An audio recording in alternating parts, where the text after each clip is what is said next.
What's going on? This is your man John Fortune, your host of the Frustrated Fan Sports Show. And today we're going to keep moving along in my draft process as I go down the list of the running backs.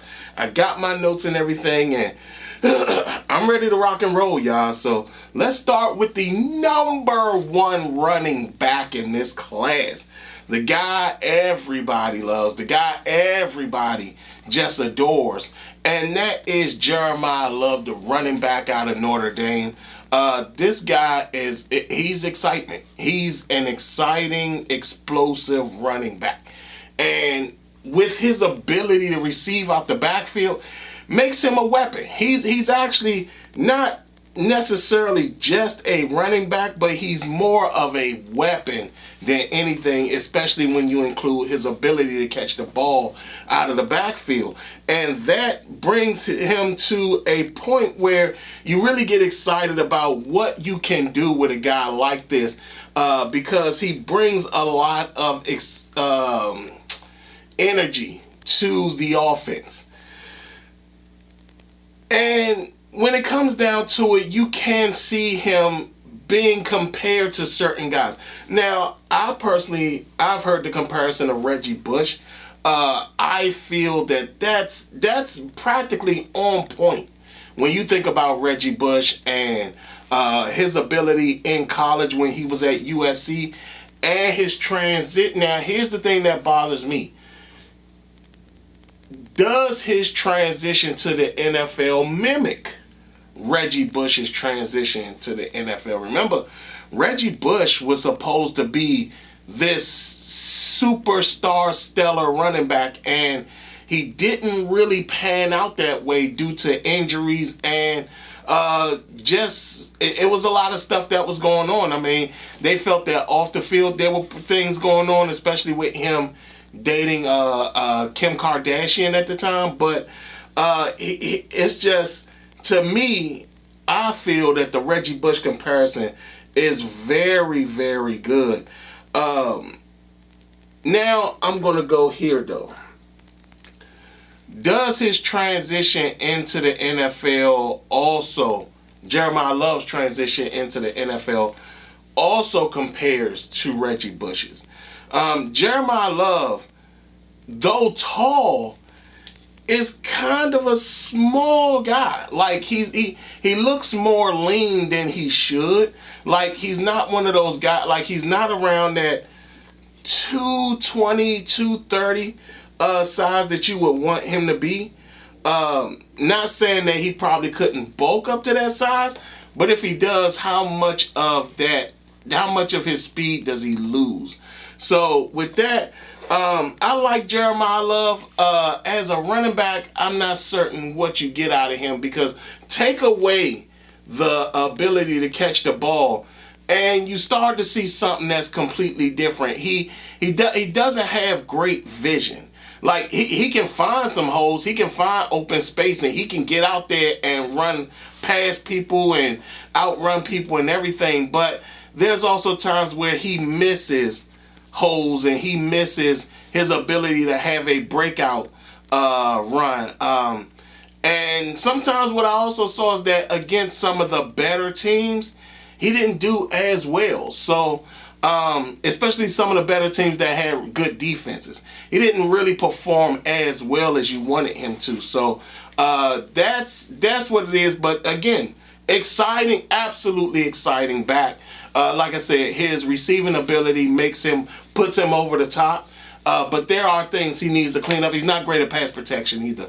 But again, we'll see how it goes in the NFL. But number one, like I said, it was Jeremiah Love. Number two is his running mate. There's a lot of running backs in this class. A lot of guys that are being drafted together.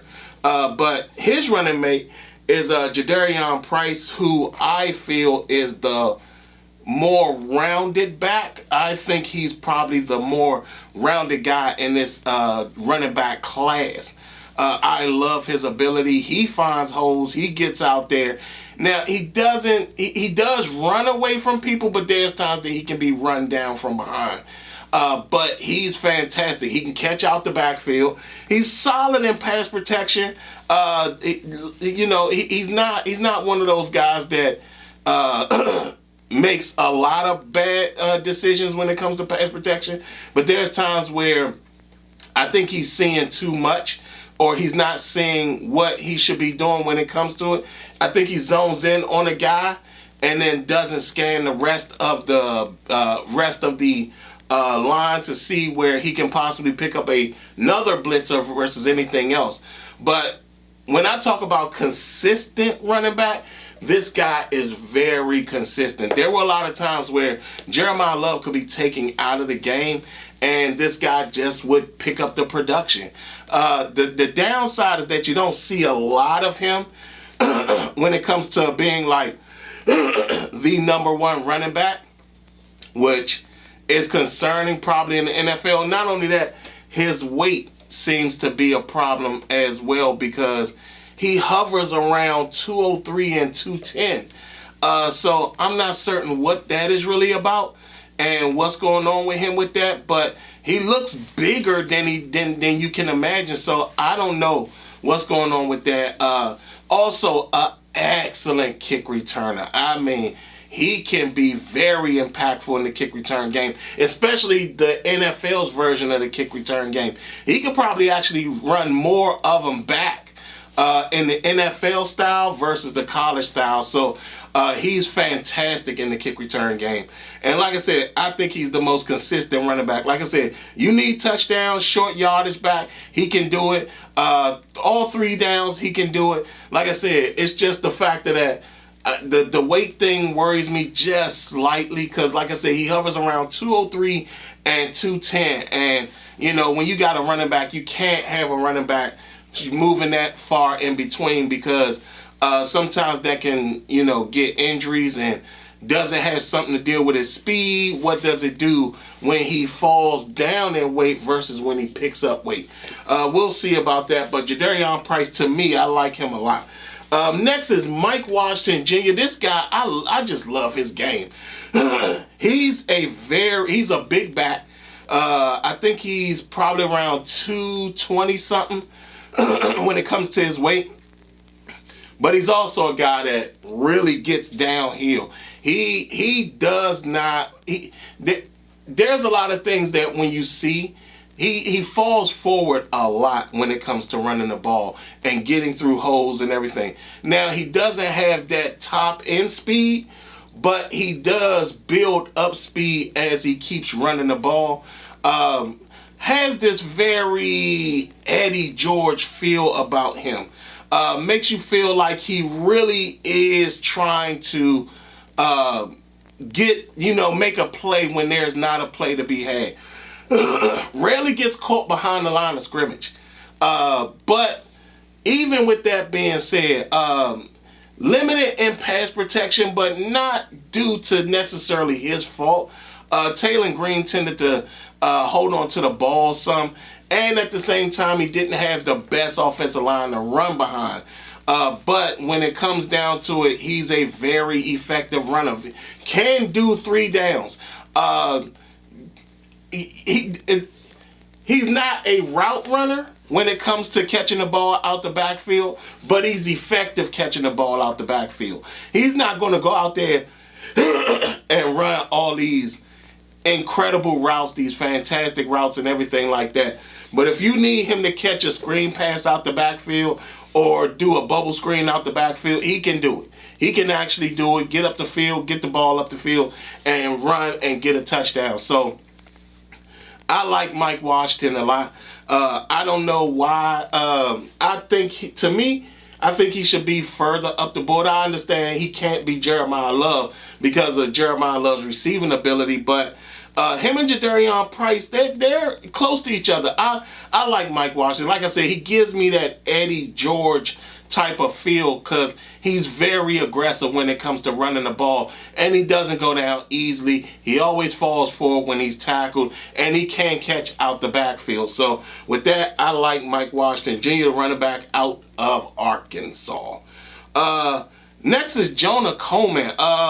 We're starting to see the resurgence of the small back in the NFL. Jonah Coleman is 5'8". He's a little guy. But he does have size to him. Now,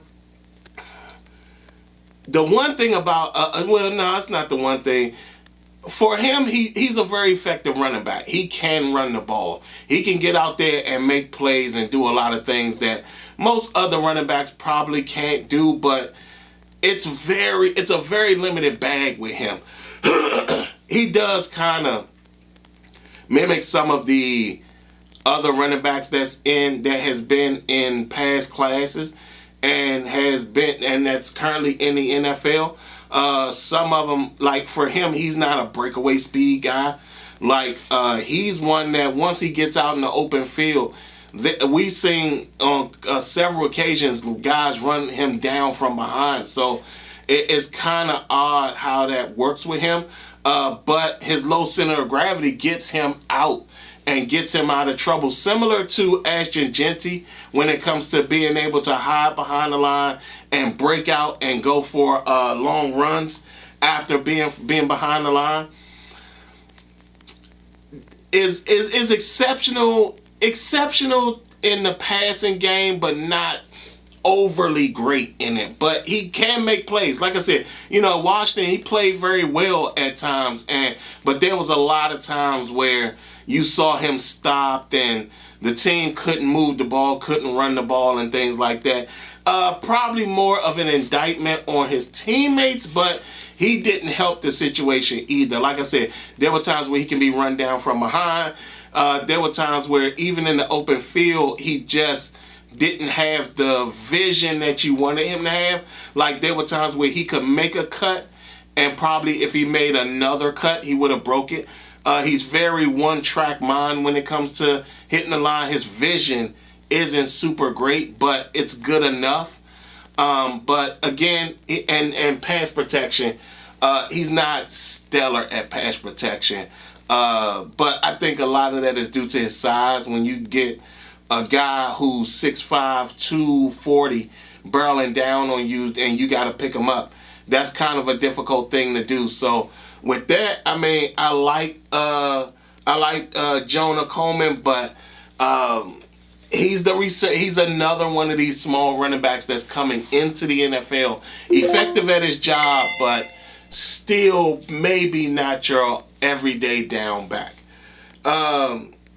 Next is Nicholas Singleton, and this is a running back that I really like. I think that a lot of his production was held back because of the quarterback he was playing for with Drew Aller.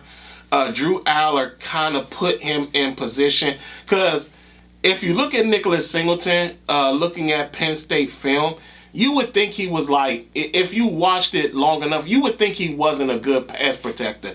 The problem is that Drew Aller held onto the ball a lot. And what it did was that when Nicholas Singleton was ready to get out into his passing plays, or he was supposed to hold the block as long as he was supposed to, Drew Aller still had the ball in his hand. And it got to a point where Nick Singleton, who's fantastic at picking up blitzers, he sat up there and always had the issue of Drew just holding on to the ball, so it made him look like he wasn't as great of a pass protector as he is. Now, here's another thing. Man, allergies is killing me. Nick Singleton can run the football. He is fantastic at running the football. Not only that, he does a great job with being able to really get his production to a point where he's fantastic. Like catching out of the backfield, he can make plays. When he runs through a hole, there's not a lot of dancing behind the line when he makes a decision. He makes a decision, he gets through the hole, and he's gone. He can have breakaway speed that you can't even imagine some running backs having. He gets out, he gets going, he can get out of there and get a touchdown fast. Doesn't see the field as much when it comes to making another cutback. But he will make a cut, makes a decision, gets up the field, and runs. Wasn't displayed as much as a short yardage back because that went to Keion Allen a lot. But I think he can do short yardage stuff. But it's just the fact of what you're going to do to get him a hole. Because like I said, when he makes a decision, he gets through the hole. He gets through the hole quick. And he makes plays that you're excited to see him make. Like I said, catching out the backfield, very, very good. Kind of has not the speed of Alvin Kamara, but does have the running ability of an Alvin Kamara. Like, he really does. Like, Alvin Kamara is one of those guys, he makes a decision, he gets through the hole, and he's gone. Nicholas Singleton does the same thing.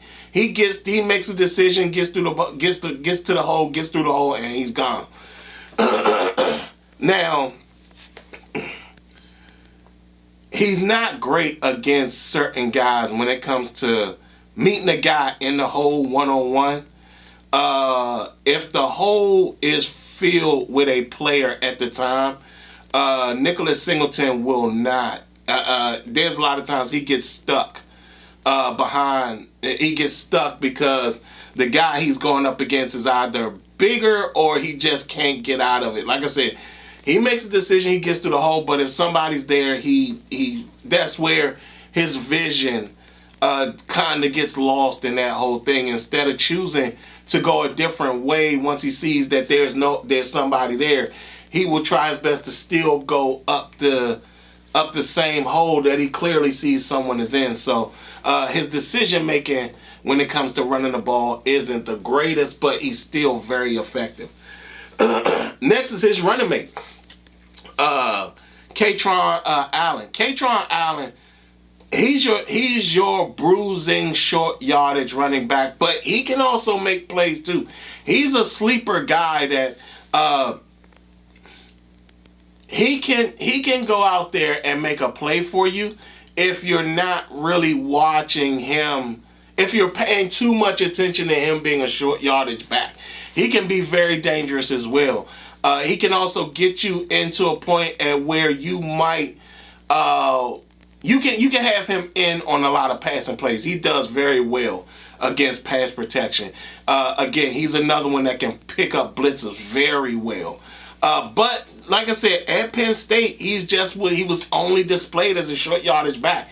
He's not the most exciting back. He has a more boring style of running. Again, doesn't have breakaway speed. He does not have breakaway speed at all. But he has great contact balance. Like, it's hard for guys to get him down. But again, he's also a guy that you have to build up his steam for him to like run guys over. There's a lot of times that you see him getting caught in the backfield, and that's just because teams have come downhill very quickly on him, and there's no way to build up his steam to get him going. So, it's one of those situations where if you do go after him, a zone blocking scheme will probably be the best fit for him, where he can make a decision and you can build up his steam a little bit quicker in that type of scheme. But like I said, he's not the most exciting back. He has a very boring style, but he's very effective. My next guy that I'm going to talk about is Damon Claiborne. Fast. That's what showcases on tape each and every time. Does have quite the fumbling issue, but when you're the only weapon on your team at Wake Forest, it's hard. I ain't gonna say the only one because I can't think of the wide receiver's name, but And the quarterback is fairly decent too, but not great. But when you're the focus of an offense and teams know that when they come into playing your team, they only have to stop you. That's what you see with Damon Claiborne, is that every team that came to play Wake Forest, or every team that Wake Forest played, they knew they had to stop him first. Now, this guy has abilities similar to Jadarian Price, where you can put him on special teams, kick return, punt return. He makes plays. But in the running game, he's very effective too. If he was on a better team, I think that we would be talking about him in the same breath that we're talking about Jeremiah Love when you talk about speed. And he's also not bad catching the football out of the backfield. He's not a route runner. Not a route runner. But at the same time, you can get the ball to him, get him in space, and he's dangerous in space. Not only that, again, he's another one that has a very good decision making when it comes to getting through the hole and getting out there and actually running away from people. Like, I mean, he can gap people very quickly. Like, and what you see in him as a running back is you see a guy very effective at not only running the ball but also playing to a higher level, even though his team isn't great. So again, he displays each and every time on the field, no matter what. It may be one play, but it's a play that makes sense. Has a lot of Barry Sanders-ish type of playing style, but I think that's because he was the only weapon on his team. Does have the elusiveness that you like in a running back. I mean, he's very elusive at times. Will have a spin move and does all types of things to get out. But again, like I said, because he was the only feature, he was one of the only features, big-time players on his team. There were a lot of times where you could see teams just came in to just stop him. Their whole goal was just to make sure he doesn't have a big game. But again, like I said, he's a fantastic running back. And like I said, with him, he's one of those guys that somebody gets him, they're going to get very lucky and they'll be very happy to have a guy like him. Had fumbling issues. But again, how much of that was just because of the fact that teams came in and they had to stop him, and he didn't have a great offensive line at Wake Forest. So, but again, I just love him as a running back. I really do. This is going to be my last guy I talk about. But the last guy I like is Rome Hembe. Roman Hembe. Not a lot of people are talking about him. I think he's going to be one of those running backs that gets lost, and people are going to be upset that they didn't really get an opportunity with him. Now, he did play in an offense that was kind of fixated around improving player skills, but Roman Hembe, to me, was the better running back. I know people like Keion Black, but I just felt Roman Hembe was a better one. He can catch out the backfield. He's more effective running the ball. Even in pass protection, he was better in pass protection than he was more effective in pass protection than Keion Black. And he made plays. He made a lot of plays. And because of that, I mean, it was just one of those things where I think that he's missed. He makes a decision. He gets through the hole. He runs. He actually can run away from people. There were a few games where you actually saw him run away from people. Very effective in short yardage goal running. Even though they used Keion Black more, he was more effective running the ball when it came to short yardage plays and things like that. But they took him out the game and went with Keion Black more often. That was something that was a huge impact when it came down to it. And with that, I'm going to say this. I like Roman Hembe even in the passing game. he can get into the open field and make a big play. And once he does that, it's hard to stop him. I really do think that this particular running back is being missed on people's draft boards. I think that he'll go lower than he should, but he's a fantastic running back. Y'all tell me in the comments, but that's my view on some of the running backs in the draft. Y'all tell me what y'all think in the comments below. Other than that, this has been your man John Fortune. I will be coming fast and furious with everybody else, and this has been the Frustrated Fan Sports Show.